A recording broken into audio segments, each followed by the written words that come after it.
केजरीवाल जी मुख्यमंत्री दिल्ली ਨੂੰ ਆ ਕਿ ਆਉਣ ਮੰਚ ਤੇ ਤੁਹਾਡੇ ਨਾਲ ਆਪਣੇ ਦਿਲ ਦੀ ਗੱਲ ਕਰਨ।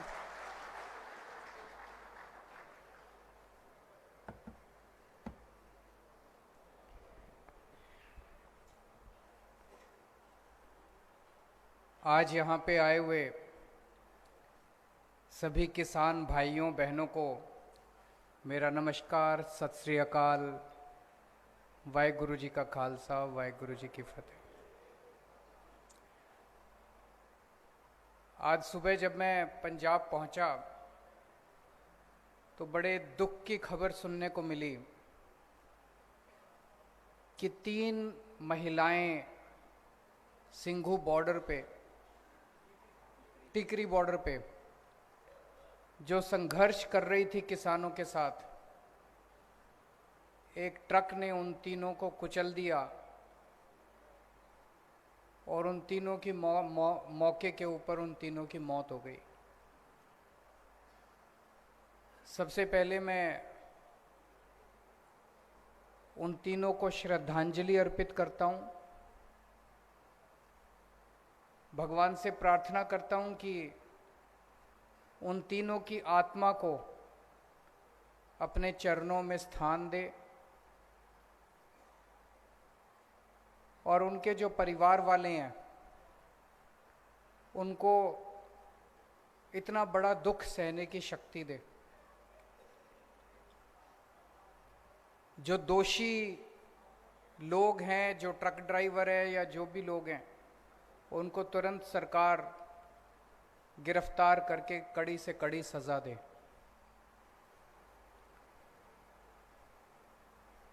पूरे देश में कहीं से भी अगर खबर आती है कि किसान ने खुदकुशी कर ली तो बहुत तकलीफ होती है। सबको तकलीफ होती है, आम लोगों को तकलीफ होती है, जनता को तकलीफ होती है। कोई सुनता है, आप लोग भी जब सुनते हो, चाहे पंजाब हो, चाहे हरियाणा हो, चाहे महाराष्ट्र हो, चाहे मध्य प्रदेश हो, कहीं अगर कोई किसान, गरीब किसान आत्महत्या करता है तो बड़ी तकलीफ होती है। आज अगर आजादी के 70 साल के बाद भी हमारे देश में किसानों को खुदकुशी करनी पड़ रही है तो ये शर्म की बात है। लेकिन दुख की बात ज्यादा यह है कि तकलीफ मेरे को होती है, तकलीफ आपको होती है, इन नेताओं को तकलीफ नहीं होती, इन पार्टियों को तकलीफ नहीं होती। जितने मर्जी किसान मर जाएं, जितने मर्जी किसान खुदकुशी कर लें, 1 साल से मुझे लगता है दुनिया का सबसे बड़ा धरना चल रहा है अभी सिंघू बॉर्डर और टिकरी बॉर्डर के ऊपर। दुनिया के इतिहास का सबसे बड़ा धरना चल रहा है। 1 साल से 11 महीने से ऊपर हो गए, 11 महीने से ऊपर वहां पे बैठे हैं। 600 से ज्यादा किसान अपनी शहादत दे चुके हैं, लेकिन इन पार्टियों और इन नेताओं के इनको कोई फर्क नहीं पड़ता। आज इस मंच से मैं एक बड़ा बयान देके जा रहा हूं। हो सकता है आपको यह लगे केजरीवाल बड़ी बात कर रहा है, ऐसे नहीं हो सकता। लेकिन केजरीवाल जो कहता है वो करता है। मैं बड़ा सोच समझ के बोलता हूं।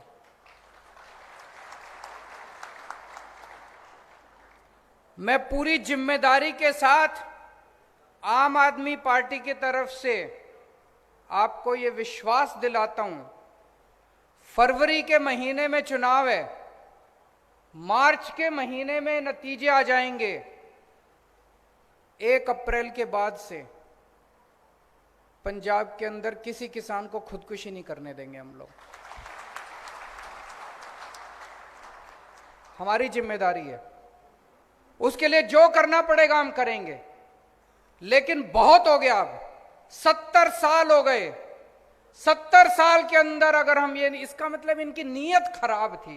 ऐसा नहीं कि ये हो नहीं सकता, इनकी नीयत खराब थी। पहले कहते थे स्कूल ठीक नहीं हो सकते, सरकारी स्कूल, दिल्ली में करके दिखा दिए।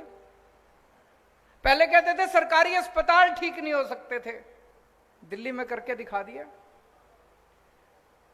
मैंने दिल्ली में जब पहला चुनाव लड़ा, मैंने कहा मैं बिजली फ्री कर दूंगा, मेरा मजाक उड़ाते थे ये सारे पार्टी वाले। दिल्ली में करके दिखाई कि नहीं दिखाई? आज मैं आपको वादा करके जा रहा हूं, 1 अप्रैल के बाद से पंजाब के अंदर कोई किसान खुदकुशी नहीं करेगा। किसी किसान को हम खुदकुशी नहीं करने देंगे। अभी थोड़े दिन मैंने पढ़ा, मैं पंजाब की खेती के बारे में हम सब लोग मिलके पूरी प्लानिंग कर रहे हैं, बहुत बड़ी प्लानिंग है। मैं 1 महीने बाद फिर आऊंगा, वो सारी प्लानिंग आपके सामने रखूंगा और आपको यकीन दिलाऊंगा कि जो मैं कह रहा हूं वो ठीक कह रहा हूं। लेकिन आज मैं अचानक इसलिए आया हूं क्योंकि मैंने अखबारों में पढ़ा कि पंजाब के अंदर भी जैसे दिल्ली में बेमौसम बारिश की वजह से फसलें बर्बाद हो गई, पंजाब के अंदर भी बेमौसम बारिश की वजह से फसलें बर्बाद हो गई। पंजाब के अंदर भी गुलाबी सुंडी की वजह से फसलें बर्बाद हो गई और उसके ऊपर कोई कार्रवाई नहीं कर रही सरकार, ऐसा मैंने अखबारों में पढ़ा। इसलिए मैं उस मुद्दे के लिए आज यहां पे आया हूं। फिर अखबार में मैंने पढ़ा, चन्नी साहब नए नए मुख्यमंत्री बने हैं। चन्नी साहब एक गांव में गए जहां पे गुलाबी सुंडी फसल बर्बाद हुई थी और वहां पे एक किसान को गले लगा लिया। उस किसान का नाम भी नाम याद नहीं आ रहा मेरे को। हाँ जी, हरप्रीत। उस किसान को गले लगा लिया और बोले मैं मुआवजा दूंगा, जिन जिन किसानों की फसलें बर्बाद हुई है सबको मुआवजा मिलेगा। सारे गांव के लोग बड़े खुश हो गए, उनको लगे यार अब एक मुख्यमंत्री आया है। अभी 1 हफ्ता पहले अखबार में खबर छपी, वो बेचारा हरप्रीत कह रहा है जी गले तो लगा लिया मेरे को, सारी बसों के पीछे फोटो भी चिपका दी मेरी गले लगते हुए। बोले 1 महीना हो गया अभी तक मुआवजा नहीं मिला। जिसको गले लगाया उसको भी मुआवजा नहीं दिया, जिस गांव में गले लगाया उस गांव के लोगों को भी मुआवजा नहीं दिया। मैं चन्नी साहब को, कई लोग मेरे को आते हैं, मेरे को कहते हैं चन्नी साहब आजकल आम आदमी की नकल कर रहे हैं। मैं चन्नी साहब को कहना चाहता हूं, चन्नी साहब आम आदमी की नकल करना बड़ा आसान है, अमल करना बड़ा मुश्किल है। वादे करने बड़े आसान हैं, वादे निभाने बड़े मुश्किल हैं। हम आम आदमी पार्टी वाले जो वादे करते हैं वो वादे पूरे भी करते हैं। तो मैं चन्नी साहब से अपील, और फिर मैं पंजाब की जनता को भी कहना चाहता हूं कि भाई जब ओरिजिनल आपके सामने खड़ा है तो फिर डुप्लीकेट को वोट देने से क्या फायदा।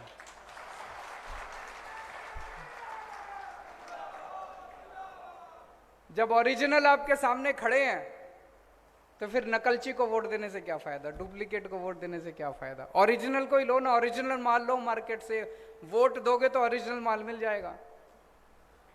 तो मैं आज चन्नी साहब से अपील करना चाहता हूं कि पहली बात, किसानों के साथ बैठ के, किसान जत्थेबंदियों के साथ बैठ के आप ये हिसाब लगाओ कि फसलों का जो बेमौसम बारिश से धान खराब हुई है उसका, और जो गुलाबी सुंडी की वजह से फसलें बर्बाद हुई है, नरमा बर्बाद हुआ है उसका, कितना लागत थी, कितना नुकसान हुआ। जितनी लागत थी कम से कम उतना तो भरपाई करो। ये 8,000 रुपए कहां से आ गया? 8,000 रुपए से तो किसी ने अभी बोला कि 40,000 रुपए दिए 5 एकड़ के, वो भी 37,000 काट कुट के दिए। 37,000 में हमारा क्या होगा? 37,000 में तो घर का खर्चा भी नहीं निकलेगा। तो जितनी लागत थी कम से कम उतनी लागत तो किसानों को दो। दिल्ली में हम दे रहे हैं। दिल्ली में 2015 में मेरी सरकार बनी, फरवरी के महीने में। अप्रैल के महीने में मेरे पास किसान आए, बोले जी हमारी फसल बर्बाद हो गई। मैं किसानों के साथ उनके गांव में गया, गांव के अंदर ही मीटिंग बुलाई सारे किसानों की। वहीं पे उन्होंने मेरे को सारी कैलकुलेशन करके दी। कैलकुलेशन करके उन्होंने बताया जी 18,000 रुपए एकड़ के हिसाब से हमारा नुकसान हुआ है। वहीं पे उसी गांव के अंदर अफसरों को हमने ऑर्डर करा, 20,000 रुपए एकड़ के हिसाब से हमने ऐलान कर दिया, और 3 महीने के अंदर, ऐसा नहीं कि ज्यादा, 3 महीने के अंदर सबके अकाउंट के अंदर पैसा चला गया। उसके बाद से लेके हमने पॉलिसी बना दी, तब से लेके आज तक जितनी बार पिछले 7 साल के अंदर दिल्ली के अंदर किसानों की फसलें बर्बाद हुई है, हमने 20,000 रुपए एकड़ के हिसाब से उनको मुआवजा दिया है। तो मैं चन्नी साहब से कहना चाहता हूं, अपील करना चाहता हूं कि आप भी जितना बर्बाद जो फसल की लागत है, उस लागत को कम से कम आप इनको दो। और मैं पंजाब के किसानों को कहना चाहता हूं कि अगर चन्नी साहब आपको आपकी लागत नहीं देते, मेरी आपसे हाथ जोड़ के विनती है, खुदकुशी मत करो, खुदकुशी मत करो। बड़ी तकलीफ होती है, हमें भी तकलीफ होती है, हमें अपना बेटा मान लो, छोटा भाई मान लो अपना, खुदकुशी मत करो।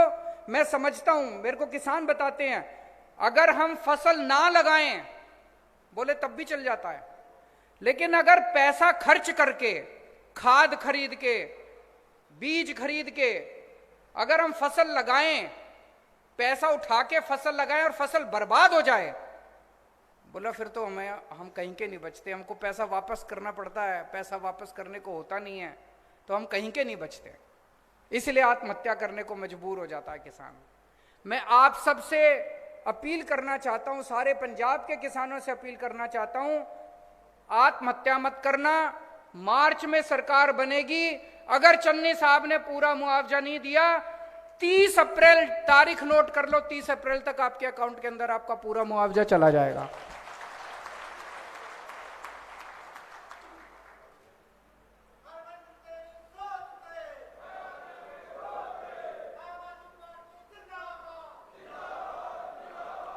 दूसरा, जितने मजदूर हैं, जिन मजदूरों ने खेत में काम किया, फसल बर्बाद हो गई, जमींदार बेचारा मजदूरों को भी पैसे नहीं दे पाता, मैं उन मजदूरों को भी कहना चाहता हूं कि आप भी चिंता मत करो, आपको भी उचित मुआवजा। कितना मुआवजा देंगे? लागत, जितनी लागत आती है और जितना आपके साथ बैठेंगे, किसान जत्थेबंदियों के साथ बैठेंगे। जैसे दिल्ली के अंदर मैं किसानों के साथ बैठा, किसानों ने 18,000 रुपए मांगे, हमने 20,000 रुपए दे दिए। यहां पे कितनी लागत आती है, आपके साथ बैठेंगे, मार्च के महीने में बैठेंगे, जितनी लागत आपकी है, इन दोनों बेमौसम बारिश की वजह से और गुलाबी सुंडी की वजह से जितनी भी आपकी बर्बाद हुई है, उसका मुआवजा हम आपको 30 अप्रैल तक दे देंगे। तो आज 2 चीजें ऐलान कर रहा हूं। एक तो ये, 1 अप्रैल के बाद से पंजाब के अंदर किसी किसान को आत्महत्या नहीं करने देंगे, और दूसरा,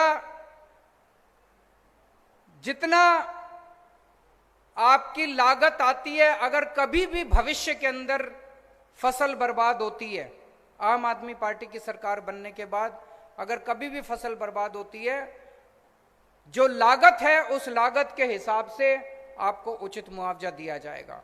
और तीसरी चीज, अभी अगर चन्नी साहब आप लोगों को उचित मुआवजा नहीं देते, कृपया हाथ जोड़ के अपील है, आप कोई गलत कदम मत उठा लेना। 30 अप्रैल तक आपके अकाउंट के अंदर हम मुआवजा आपके अकाउंट के अंदर डलवा देंगे। अभी आप सब लोगों के मैं सुझाव सुन रहा था, बहुत अच्छे आप लोगों के सुझाव थे, मैंने नोट कर लिए। एक आया कि नकली दूध बिक रहा है बहुत ज्यादा, अगर नकली दूध बंद कर दिया जाए तो बहुत सारे किसान हैं जो डेयरी के जरिए उनकी इनकम भी बढ़ेगी और लोगों को असली दूध पीने को मिलेगा। इसको जरूर लागू करेंगे। एक सुझाव आया, पशुओं का बीमा कराना चाहिए, बहुत अच्छा सुझाव है। एक किसी ने, शायद हमारा दिल्ली का वो जो हमने घोल बनाया है, पराली, अभी एक किसान पराली जलाने के लिए मजबूर होता है, मजबूरी में जलानी पड़ती है। एक किसान भाई ने बताया कि जी सबसे ज्यादा जब वो किसान अपने खेत की पराली जलाता है, सबसे ज्यादा धुआं तो उस किसान के परिवार को झेलना पड़ता है, वो किसान बीमार होता है उस धुएं की वजह से। दिल्ली के अंदर हमने क्या किया, हमने घोल बनाया है, उस घोल को अगर आप अपने खेत में छिड़क दो तो आपकी पूरी वो जो पराली है वो गल जाती है और गल के खाद बन जाती है वो 10 से 15 दिन के अंदर। और उसके अंदर वो उसके बाद वो खाद जो है वो आपके खेत को और ज्यादा उपजाऊ करती है, आपकी अगली फसल जो है वो और बढ़ती है। ये घोल, पूरा घोल दिल्ली सरकार अपने पैसे पे बनवाती है और अपने पैसे पे पूरी दिल्ली के सारे किसानों के खेत में फ्री छिड़काव करती है। ये हम पंजाब में भी करेंगे। आपको पराली जलाने की जरूरत नहीं पड़ेगी, आपके खेतों के अंदर उस घोल का छिड़काव फ्री में करेंगे। लेकिन एक और बड़ी मजे की बात है, पंजाब के अंदर मैंने कई लोगों से बात करी, पराली से कोयला बनता है, पराली से बिजली बनती है, पराली से गत्ता बनता है।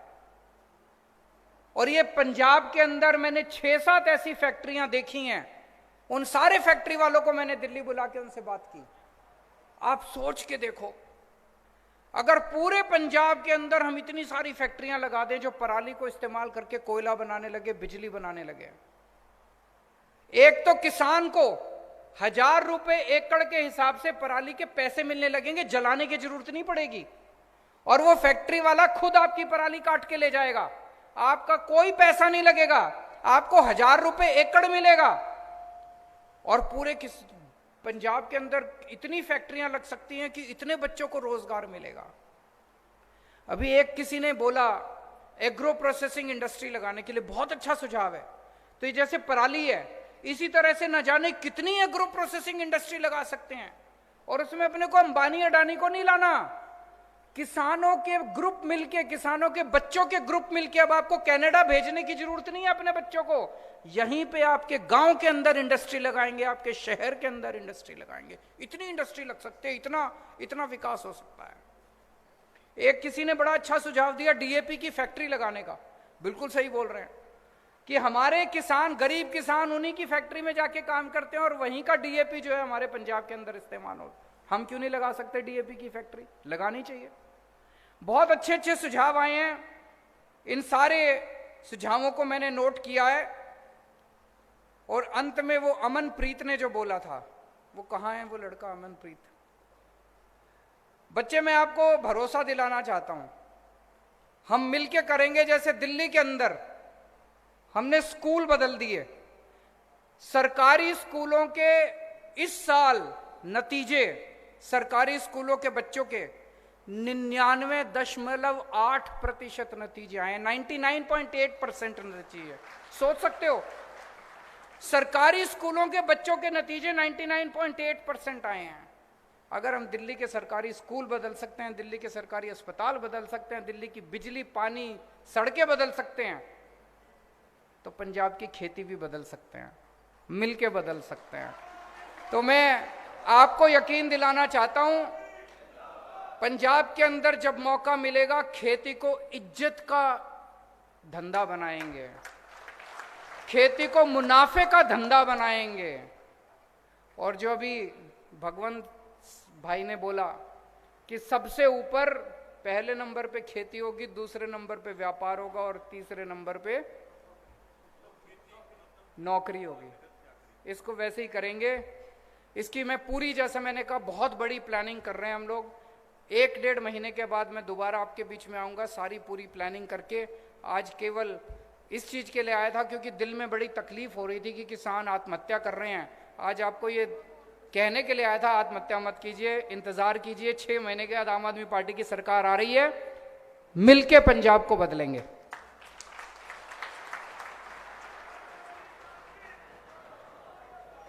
सो थैंक यू सर, जिन्होंने आज